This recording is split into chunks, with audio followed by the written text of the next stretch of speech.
Okay, so this is an introduction to Mesechet Kinim, which is, Kinim means nests, nest of birds in the plural. We'll start with, in Perkei Avot, Ethics of the Fathers, chapter 3, Mishnah 18, where it says, Rabbi Eliezer ben Chisma, Se Amar, Kinim upitchei nida, hen gufei halacha, tekufa v'gamatriot parperet l'chachma. So let's understand first what the words mean, and then what Rabbi Eliezer ben Chisma means. He says Kinim, where he's referring to Mesechet Kinim, and Piskei Nida, the onset of menstruation. This and that together constitute the body of what we have come to call Jewish law, halacha. And Tekufa, which is the calculation of the new moon for the month, and gematria, which is the quantification of letters. Aleph is 1, Bet is 2, etc.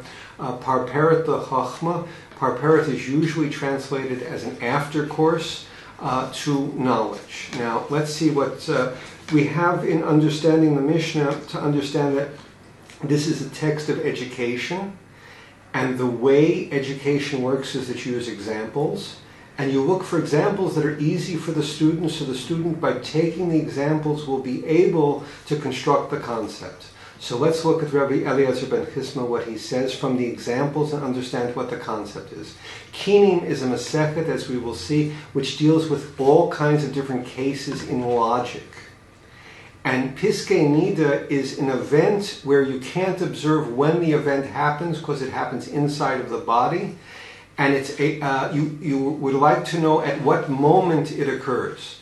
And the thing that's missing from the logic of Mesechet Kinim is a time component. So if I would tell you that a certain stock is going to double in price, and you run out to buy it, and tomorrow and the day after it doesn't move, or it just goes up or down a little bit, you come back and you say, what do you mean? They say, well, no, the rest of the sentence is going to double in price in the next 10 years, not in the next day or two.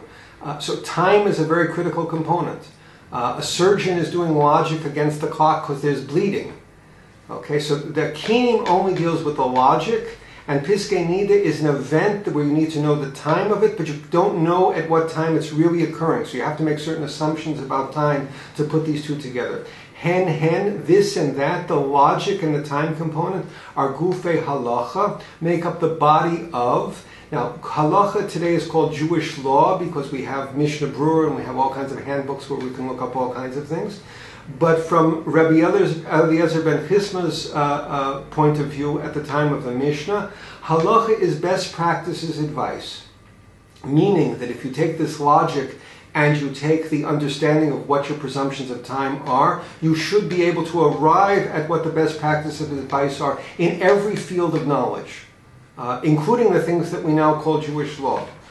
They have lots of historical bases, but that's the idea. So Tekufa v'gematria, Tekufa, the calculation of the month, was the preeminent example of natural sciences in its day. Because once you could calculate calendar, you could have grain agriculture, which made massive changes in the development of mankind. So Tekufa, as an example, today is what we would call natural sciences. And gematriot, which in that time was simply the quantification of letters for making connections in the text. Not simply, but that's what it was used for. Today you would call information sciences. It's the quantification of pictures and the quantification of text and the quantification of signals and the communications protocols and the protocols in computing and in communications and in control circuitry. So natural sciences and information sciences, parperet l'chachma. Parperet, we have a misunderstanding to say that it's an aftercourse. In the day when grain agriculture became the staple of the nutrition of mankind, what happened was a normal meal is that you eat bread. That's the main part of your nutrition. It was nutritionally complete. It was not the species of grain that you have today, which is mostly starch. It was a much smaller grain that had a much higher concentration of protein and wheat germ. And it was understood that even though a grain and bread was nutritionally complete, one would like to eat it with something. So if you have nothing else to eat it with, you eat it with salt, you eat it with vinegar. If you have something, you eat it with olives, you eat it with cheese, bread and butter, bread with your meal. Only a poor person would eat bread alone, with nothing else. So when you say Birchat Hamazon, you say Achalti v'Sabati, I ate and I drank. So you ate bread with something, and you drank and you're satisfied. That gives you a sufficient satisfaction to eating that you can bless. So the parperet, the chachma, is simply to put the two examples together, logic and a temporal component, applied to natural sciences and information sciences, gives you the ability to formulate and to be certain of halacha, of best practices in regard to all of your conduct. And that is the chachma. That is the wisdom of the piece.